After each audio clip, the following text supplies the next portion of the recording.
Bienvenue dans cette édition spéciale du 30 juin, en ce jour hautement symbolique pour la République démocratique du Congo. Notre regard croise le présent, questionne le passé et scrute l'avenir. Voici le sommaire. Message à la nation, le président Félix Tshisekedi s'est adressé aux Congolais. Entre fierté nationale et défis persistants, le chef de l'État tente de rassurer un peuple en quête de cap et de stabilité. 65 ans après l'indépendance, quel est le véritable bilan entre espoir déçu et ambition renouvelée? La République démocratique du Congo fait face à sa propre histoire. Quelques Congolais, approchés par notre rédaction, dressent un bilan sombre. Vous les suivrez dans un instant. À cœur de Washington, une paix sans justice est-elle réellement une paix? Un diplomate lève le voile sur les coulisses d'un accord qui fait débat. Léonard Tchéo-Kitundu fait fin aux polémiques qui enflamment la toile. Restez avec nous pour cette édition spéciale du 30 juin 2025, car comprendre l'actualité, c'est déjà préparer demain. À l'occasion du 65e anniversaire de l'indépendance de la République démocratique du Congo, le président Félix-Antoine Tshisekedi Tshilombo s'est adressé à la nation annonçant que l'accord signé vendredi dernier à Washington constitue une véritable promesse de paix pour la population de l'Est du pays, durement éprouvée par des décennies de conflits armés. Il a réitéré la détermination de son gouvernement à rétablir l'autorité de l'État sur l'ensemble du territoire national, tout en appelant tous les Congolais à unir leur cœur, marcher la main dans la main pour faire du Congo un État fort et une économie diversifiée pour une société juste et équitable. Cet accord n'est pas seulement un document. Il est une promesse de paix pour les populations de Goma, Bukavu, Rutshuru, Masisi, Nyiragongo, Lubero, Ituri et de toutes les localités martyrisées par la guerre. Ce processus diplomatique s'articule également avec les discussions en cours à Doha, au Qatar. Notre ambition reste sans équivoque rétablir pleinement l'autorité de l'État sur l'ensemble du territoire national et œuvrer à l'instauration d'une paix réelle, durable et partagée dans toute la sous-région.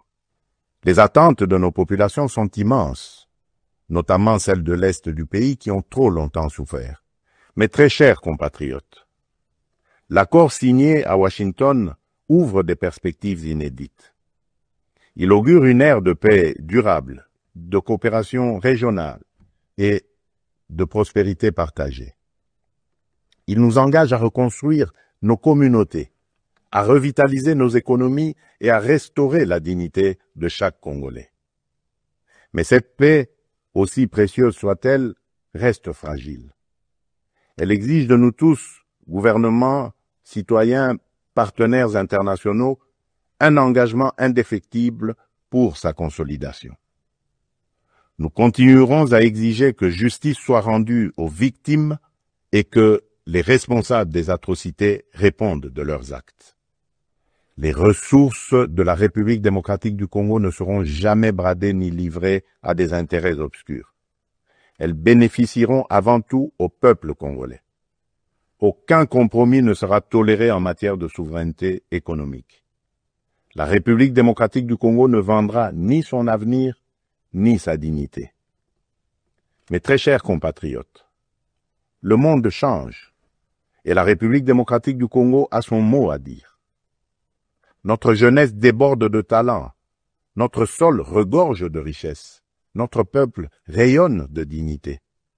Ensemble, poursuivons notre projet commun, celui de bâtir un État fort, une économie diversifiée, une société juste et équitable. 30 juin 1960, 30 juin 2025, voici 65 ans depuis que la République démocratique du Congo devenait indépendante. La Belgique transférait ainsi le pouvoir aux Congolais pour leur autodétermination. Bien que le concept néocolonisation a vu le jour, la gestion de la chose publique par les Congolais appelle à tout refaire. La République démocratique du Congo tâtonne encore sur le chemin de sa vraie indépendance politique et économique. Combattant de l'indépendance, aujourd'hui victorieux, je vous salue au nom du gouvernement congolais. Ce fut un jour nouveau sollicité par des Congolais, las de la colonisation, surtout motivé par ses désirs de s'autodéterminer, vint un 30 juin tant attendu, que des discours lors de la cérémonie officielle d'indépendance. Mais le plus captivant reste le mot du tout premier Premier ministre du Congo indépendant, Patrice Emery Lumumba. Le chef du mouvement national congolais salue l'événement et réclame une indépendance totale, telle qu'est consignée sur la déclaration signée par lui. Pour Lumumba, l'heure est venue de laisser les Congolais gérer leur pays seuls. Des propos acclamés, mais de nature à boussoler le roi de Belge, lorsque l'orateur s'est mis à adresser le bilan mitigé de la colonisation. Lumumba est aussitôt éliminé physiquement et politiquement plus tard. La République démocratique du Congo indépendante, gérée par ses fils et filles, ne saurait se frotter les mains 65 ans après la déclaration du Palais de la Nation. Un souhait porté malheur, le Congo est un malade debout pour les uns, enseveli prêt à être jeté dans l'abîme pour les autres. Aucun secteur en marche, cruel état de lieu. Il y a nécessité de repenser la donne par une prise de conscience réellement patriotique visant la renaissance de l'État. République démocratique du Congo, 65 ans après son accession à l'indépendance, quel bilan? Notre rédaction a posé cette question à quelques Congolais. Ils dressent un bilan sombre et appellent à l'unité nationale, loin de toute forme de dépendance extérieure. Suivez-les dans ces propos recueillis par Trésor Corneille Tambi et Yikoma. 65 ans après, c'est inadmissible qu'un pays dépende, que ce soit pour sa santé, que ce soit pour sa nourriture, que ce soit pour sa sécurité, que ce soit même pour le programme scolaire. Nous dépendons de l'étranger. Donc, aujourd'hui, nous mangerons des chéchards, des histoires remettre de formoles, qui proviennent toujours de l'extérieur. Nous avons des fleuves avec des poissons qui naissent, grandissent, vieillissent, se meurent sans qu'on puisse le pêcher. Nous avons des terres tant vantées comme terres arables et irrigables qu'on n'exploite pas. Nous dépendons toujours de l'extérieur. Même des tomates viennent de l'extérieur. 65 ans après, je crois que nous devons vraiment regretter. On ne peut plus rien dire sinon appeler à la jeunesse à prendre sa destinée en main et à s'assumer. 65 ans après, la République démocratique du Congo avait fait ou a fait des énormes reculs. Mais je crois, en un seul jour, on ne pourrait rien faire. Nous pouvons tous voir la République démocratique du Congo, comment faire un effort pour les ramener au sommet ou dans le concert des nations. Je crois que nous devons fournir tous un effort pour qu'on tourne définitivement la page, et je crois que ce sera la meilleure des choses que le président Félix Tshisekedi va nous offrir en ouvrant son cœur, bien sûr, en acceptant qu'on puisse dialoguer tous ensemble afin que l'ennemi ne puisse plus en profiter de nos divisions. 65 ans après, aujourd'hui notre pays, nous devons nous mobiliser pour de nouvelles bases. Nous devons créer une nouvelle dynamique proportionnelle pour un développement qui sera équitable pour toute la population congolaise. Il y a eu des choses qui ont été faites en bien, en mal, mais nous ne pouvons pas rester fixés avec une fixation idéologique sur ça. Nous devons évoluer. Nous devons chercher des solutions pour amener notre pays vers l'essor économique. Parce que l'économie, c'est je dirais, la racine pivotante d'une nation. Quand une nation devient puissante, c'est là où vous serez respecté sur le plan mondial. Petit à petit, la République démocratique du Congo est en train de prendre la forme. Mais la forme que nous prenons, en réalité, nous sommes en retard vu plusieurs années que nous avons déjà consommé depuis notre indépendance. C'est un constat amer que nous faisons, mais nous encourageons notre peuple de continuer à tenir fort parce que demain sera meilleur qu'aujourd'hui. Plus de 30 ans, la République démocratique du Congo saigne avec un bilan humain très lourd, sans évoquer les pillages de ses ressources naturelles. La signature de l'accord de paix à Washington le vendredi dernier est perçue comme un premier pas sur le chemin de la paix en pleine guerre d'occupation entretenue dans un complot ourdi par les grandes puissances et certaines multinationales via le Rwanda. Au-delà de tout, le jalon de la paix vient d'être posé à Washington, n'en déplaise aux sceptiques non initiés à la lecture apprivoisée. Qui l'eût cru, Congolais et Rwandais est sur une même table pour sceller la paix des braves après des années de tensions. Joli coup de maître de Donald Trump, revenu au pouvoir il y a à peine 6 mois d'ici là. Les armes vont se taire au profit de la paix, du développement et de la normalisation de relations entre les deux États. C'est l'essentiel du moins, pour l'instant, Cet aspect de la cérémonie présidé par le chef de la diplomatie américaine, mettant ensemble ses homologues rwandais et congolais, ne peut être traduit en actes que si les deux parties s'y engagent résolument. Il est question ici de mettre fin à un état de choses dramatique, criminel, aux conséquences humaines aujourd'hui incalculables. Nul besoin de rappeler que la guerre du Kivu est un désastre humain, plus de 10 millions de morts. Assez. N'en déplaise aux tireurs de fissiles, l'heure de la paix a bien sonné. Halte à l'hécatombe humaine dans l'est de la République démocratique du Congo. C'est ici le lieu d'interpeller le médiateur américain pour que le jalon de la paix soit réellement respecté par tous.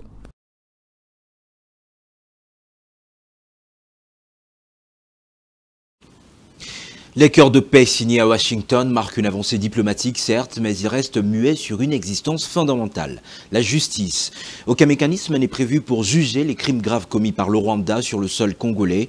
Plusieurs observateurs restent très critiques sur cet aspect des choses, mais le diplomate et député national Léonard Sheokitundu apaise en soulignant que le rôle du facilitateur américain purement diplomatique ne s'étend pas à des condamnations. Le volet justice est une autre étape qui révèle de l'initiative du gouvernement congolais. Je vous propose de le suivre dans cet extrait du magazine Rétrospective sur le plateau de Fabien Loubala ou à Kalonji. Aux États-Unis, à Washington, nous avons bénéficié des bons offices d'un pays et par conséquent, ce pays ne constitue pas une instance judiciaire.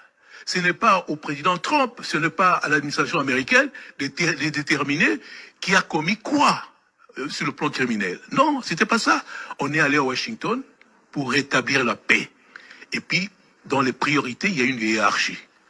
Quelle est la priorité aujourd'hui dans la hiérarchie des priorités? C'est justement le rétablissement de la paix et le recouvrement de l'intégrité territoriale de notre pays. C'est d'abord cela. Mais il n'appartenait pas aux protagonistes, même aux facilitateurs, d'aller dire qui a raison ou qui n'a pas tort, non, ou qui doit être condamné ou qui ne doit pas être condamné, et quels sont les crimes qui ont été commis. Ce n'était pas ça. L'objet, c'était un accord de paix. Effectivement, on peut dire qu'il n'y a pas de paix sans justice. Mais c'est sans préjudice de la saisine d'autres instances qui vont s'occuper de déterminer, d'identifier ceux qui ont commis des actes et qui sont dans l'obligation de rendre le compte. Ça viendra après. D'autant plus qu'il y a le principe d'imprescriptibilité de certaines infractions comme le crime de guerre, le crime contre l'humanité. Par conséquent, ces gens-là, il n'y aura pas d'excuses. Ils vont rendre le compte si les preuves sont établies qu'ils ont commis ces crimes. Ils rendront des comptes auprès des autres instances. Donc, je vous rappelle aussi que le procureur Khan était venu ici à Kinshasa. Et la question de l'Est de la République du Congo, comme on dit en termes techniques, a été renvoyée, n'est-ce pas, à ces pays pour que les enquêtes commencent à être menées et qu'on sache qui a fait quoi pour voir si les infractions dont la Cour est compétente puissent effectivement être jugées et puis sanctionner les auteurs. On ne va pas passer pour perte et profit les grands crimes qui ont été commis sur le territoire de la République démocratique du Congo. Ces gens continuent. Mais ce n'était pas à l'administration américaine, dans le cadre de la médiation, de déterminer qui a commis quoi. Et puisque nous parlons de la justice, une question taraude les esprits de plusieurs en République démocratique du Congo, celle de savoir l'avenir des dirigeants des terroristes de M23 AFC et surtout leur chef Makenga, Bisimwa et Kabila au regard des crimes contre l'humanité et crimes de guerre bien documentés au niveau du Conseil des droits de l'homme de l'Organisation des Nations Unies. Suivez. Le M23, soutenu par le Rwanda, a utilisé des armes lourdes lors de son offensive sur Goma en janvier, frappant des quartiers densément peuplés et des camps de personnes déplacées. Mon bureau est en train d'enquêter sur d'autres violations présumées du droit international humanitaire et beaucoup d'entre elles pourraient constituer des crimes de guerre. Après avoir pris le contrôle de villes et villages, le M23 a arrêté arbitrairement des policiers et de nombreux civils, y compris des enfants. Des combattants du M23 ont aussi capturé des soldats des FARDC et forcé certains d'entre eux à rejoindre leur rang. Des témoins ont raconté à mon équipe que les personnes capturées étaient et restent encore détenues dans des conditions inhumaines, dans des camps militaires comme celui de Rumangabo ou dans des lieux de détention informels. Beaucoup d'entre elles ont été recrutées de force par le M23. Le M23 a procédé à des exécutions sommaires et extrajudiciaires en violation manifeste des droits humains et du droit international humanitaire et qui pourraient être qualifiés de crimes de guerre. Le M23 a utilisé la torture et d'autres formes de mauvais traitements pour imposer de l'ordre, forcer les personnes à travailler, réprimer toute opposition et extraire des informations. Distingués délégués, la mission documente des violations et atteintes aux droits humains d'une ampleur et étendue effroyable. Après la signature à Washington de l'accord de paix entre la République démocratique du Congo et le Rwanda, le regroupement politique Alliance de forces démocratiques du Congo et alliés a, de manière prompte, apporté son soutien total à l'action diplomatique du président de la République, chef de l'État.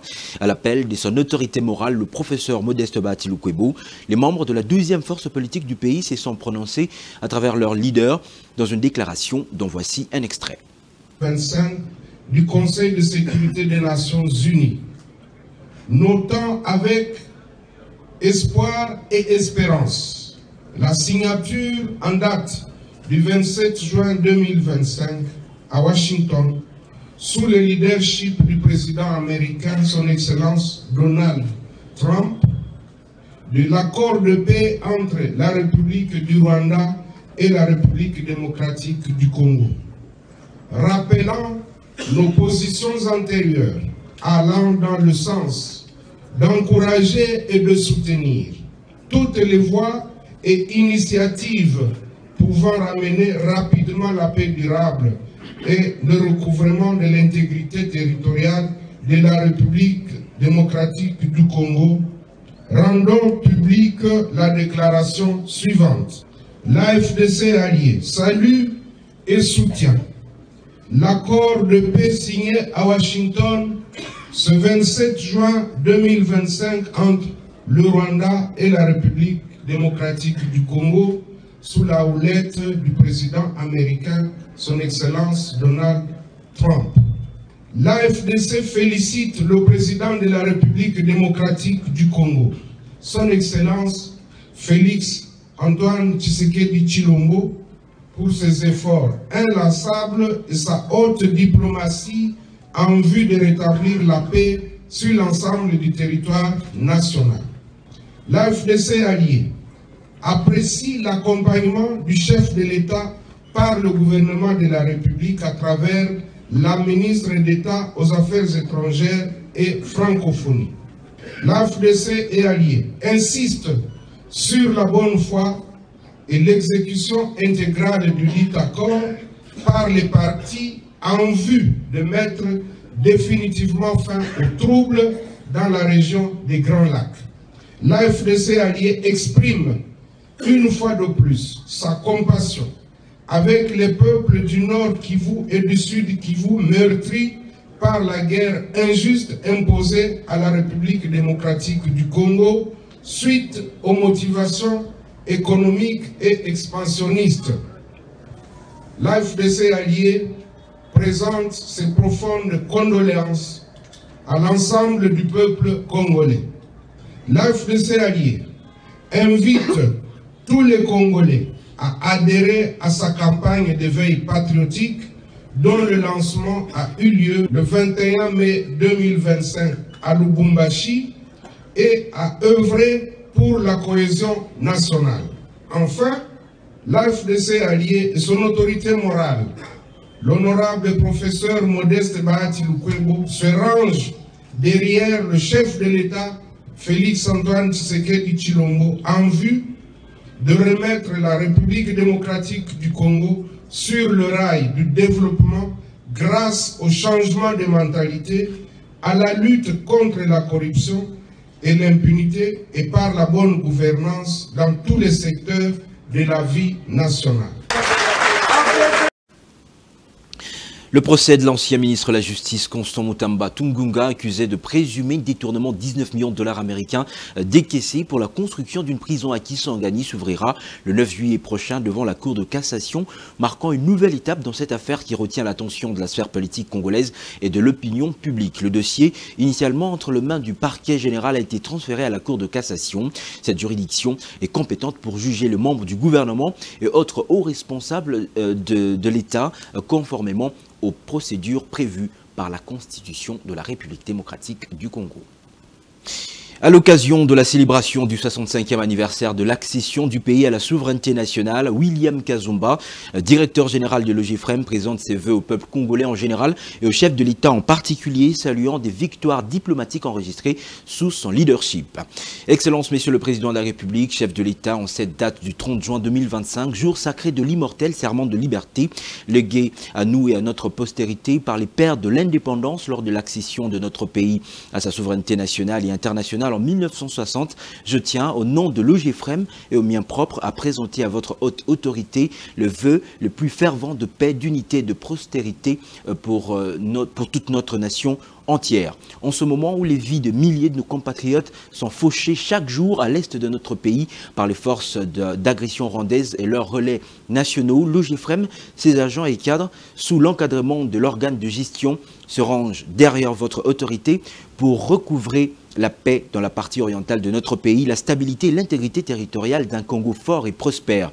C'est ici également pour moi l'occasion de saluer la brillante victoire diplomatique de notre grand pays sous votre leadership éclairé avec la signature par la ministre des Affaires étrangères de la RDC et celui du Rwanda le 27 juin dernier de l'accord de paix entre les deux pays sous la médiation américaine à Washington. Ceci témoigne une fois de plus votre engagement patriotique de matérialiser votre promesse solennelle à la nation de rétablir l'unité et la paix durable à l'est de la République. Avec mes hommages les plus déférents, je souhaite à votre haute autorité une joyeuse fête d'indépendance. Fête à Kinshasa le 30 juin 2025, William Kazumba Mayombo, directeur général.